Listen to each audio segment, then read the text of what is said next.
Bismillahirrahmanirrahim. Assalamualaikum warahmatullahi wabarakatuh. Hamdan wa syukrulillah, salawatun wassalamun ala rasulullah. Amma ba'd, ibadallah rahimakumullah.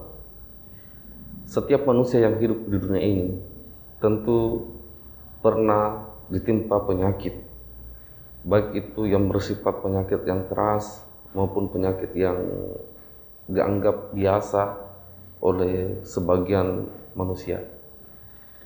Terdapat dalam beberapa riwayat tentang bagaimana Rasulullah SAW memberikan pengobatan terhadap dirinya sendiri ketika Rasulullah diuji dengan penyakit dari Allah Subhanahu wa taala. Dalam hal ini para ulama biasa menyebutnya dengan kata ar-ruqyah. Dengan kata ar-ruqyah. Apa sebenarnya itu ar-ruqyah? Ar-ruqyah hiya al-qira'atu 'ala al-marid ma'an nafsi aw al-mashi 'ala mawdi'il alam. Para ulama mengatakan bahwa ruqyah adalah bacaan membaca sesuatu kepada orang yang sakit disertai dengan tiupan dan usapan pada bagian-bagian tubuh yang dirasa sakit. Wahya masyru'ah wa nafi'ah, dan itu disyariatkan oleh Allah Subhanahu wa taala, dan itu mendatangkan kebaikan-kebaikan bagi orang yang diruqyah. Idza kanat minal Qur'an wal ad'iyah as-sahihah, ketika bacaan tersebut itu diambil dari Al-Quran dan doa-doa yang sahih dari Rasulullah SAW. Salah satu ruqyah sederhana yang pernah Rasulullah SAW lakukan ketika beliau sakit. Ketika Rasulullah SAW sakit, dia membacakan sesuatu kepada dirinya, dan ini saya yakin kita semua hafal. Umat muslim semuanya hafal, yaitu di dalam hadis yang diriwayatkan oleh Imam Bukhari dan Imam Muslim dari Aisyah radhiyallahu anha, anna Nabiy sallallahu alaihi wasallam, bahwa Rasulullah sallallahu alaihi wasallam kanat yanfutu ala nafsihi fil marad. Rasulullah sallallahu alaihi wasallam itu biasa meniup dirinya sendiri ketika beliau sakit.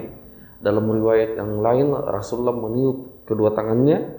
Rasulullah sallallahu alaihi wasallam membacakan al-mu'awwidzat. Apa itu?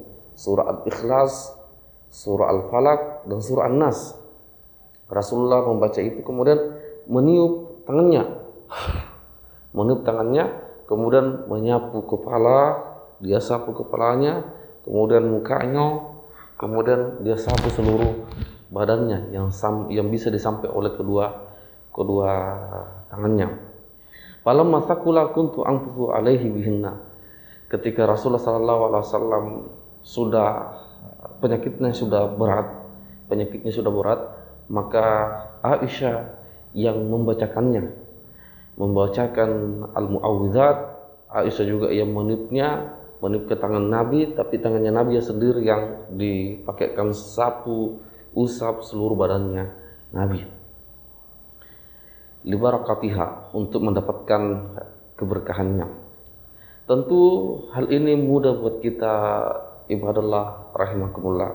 Ketika kita sakit, ada bagian tubuh yang sakit, kita bacakan al-mu'awwidzat, al-ikhlas, al-falaq, an-nas, kita sapu-sapu atau kita tiup itu disyariatkan oleh Allah Subhanahu wa taala. Begitupun dalam riwayat yang lain, an Aisyah radhiyallahu anha, anna Nabi sallallahu alaihi wasallam kana yu'awwidhu ba'da ahlihi. Dari Aisyah menceritakan bahwa Rasulullah sallallahu alaihi wasallam itu biasa memohonkan perlindungan bagi keluarganya yang sakit. Yamsahu biyadihil yumna, dia mengusap badan keluarganya yang sakit dengan tangan kanannya. Kalau misalkan kepala yang sakit, kepala yang diusap, kalau muka yang sakit, muka yang diusap, begitupun yang lainnya, sambil mengatakan Rasulullah berdoa, Allahumma rabbana adhibil ba'sa Isbi anta syafi la shifa illa shifa'u shifa'an la yughadiru saqama. Rasul mengatakan, wahai